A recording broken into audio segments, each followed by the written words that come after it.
Assalamualaikum warahmatullahi wabarakatuh. Kami dari kelompok 2 ingin memaparkan hasil diskusi kami yang bertema bahan ajar 3 dimensi.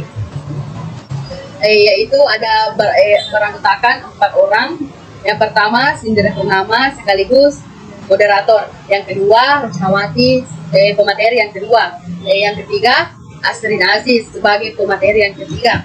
Yang keempat Shirley Admila sebagai pemateri yang keempat. Baik, langsung saja. Pengertian bahan ajar 3 dimensi. Bahan ajar atau media 3 dimensi ialah sekelompok media tanpa proyeksi dan penyajiannya secara visual 3 dimensional atau alat peraga yang mempunyai ukuran panjang, lebar, dan tinggi sehingga media tersebut mempunyai volume. Yang kedua, jenis model media ajar 3 dimensi. Menurut Sujana, pembagian media 3 dimensi menurut jenis model dan penggunaannya terbagi menjadi 5 bagian, yaitu model padat, model penampang, model kerja, model mock-up, dan model diorama. Yang pertama, model padat atau solid model. Suatu model padat biasanya memperlihatkan bagian permukaan luar daripada objek dan sering membuang bagian-bagian yang membingungkan. Gagasan-gagasan utamanya dari bentuk, warna, dan susunannya. Baik, saya persilahkan pemateri yang kedua.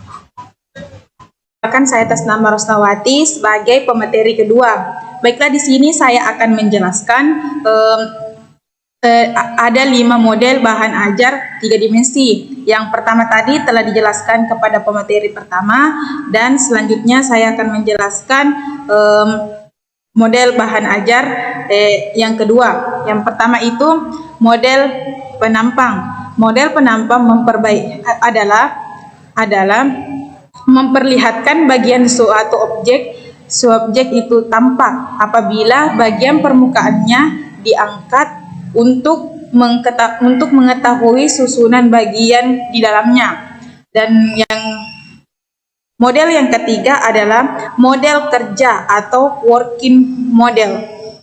Model kerja adalah tiruan dari suatu objek yang memperlihatkan bagian luar dari objek asli dan mempunyai beberapa bagian dari benda yang sesungguhnya. Model yang keempat adalah model mount-up. Mount-up adalah suatu penyederhanaan susunan bagian pokok dari suatu proses atau sistem yang lebih rumit. Susunan yang dimaksud di sini, susunan nyata dari bagian-bagian pokok diubah sehingga aspek-aspek utama dari suatu proses mudah dimengerti oleh siswa. Dan model yang terakhir adalah model diorama. Model diorama adalah sebuah pandangan 3 dimensi mini bertujuan untuk menggambarkan pemandangan sebenarnya.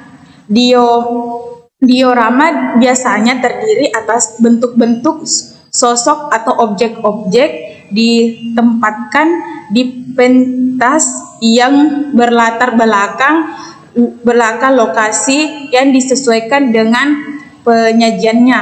Itulah pemaparan materi dari pemateri kedua. Selanjutnya saya persilakan kepada pemateri ketiga untuk memaparkan materinya. Kelebihan media ajar 3 dimensi ada 5. Yang pertama, memberikan pengalaman secara langsung. Kedua, penyajian secara konkret dan menghindari verbalisme. Yang ketiga, dapat menunjukkan objek secara utuh baik konstruksi maupun cara kerjanya. Yang keempat, dapat memperlihatkan struktur kerja secara jelas. Yang kelima, dapat menunjukkan alur suatu proses dengan jelas. Kelemahan media ajar 3 dimensi ada 4. Yang pertama, tidak dapat menjangkau sasaran dalam jumlah. Kedua, penyimpanan memerlukan ruang yang besar dan perawatan yang rumit. Yang ketiga, dapat memperlihatkan struktur kerjasama jelas. Keempat, anak tuna nilai sulit membandingkannya.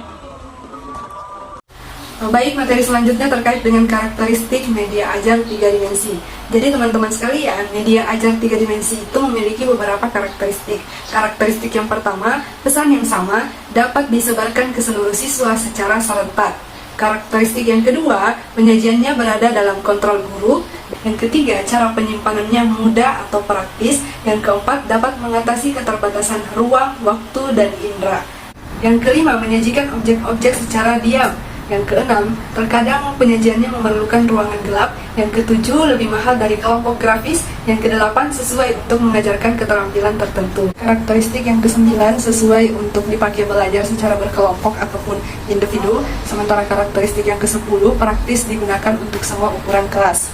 Dan yang terakhir, yang ke-11, yaitu mampu menyajikan teori dan praktik secara terpadu. Itulah teman-teman sekalian paparan materi dari kelompok kami, kelompok 2 terkait dengan media ajar 3 dimensi. Segala kekurangan itu berasal dari kami sendiri. Kurang dan lebihnya mohon dimaafkan. Wabillahi taufiq wal hidayah. Wassalamualaikum warahmatullahi wabarakatuh.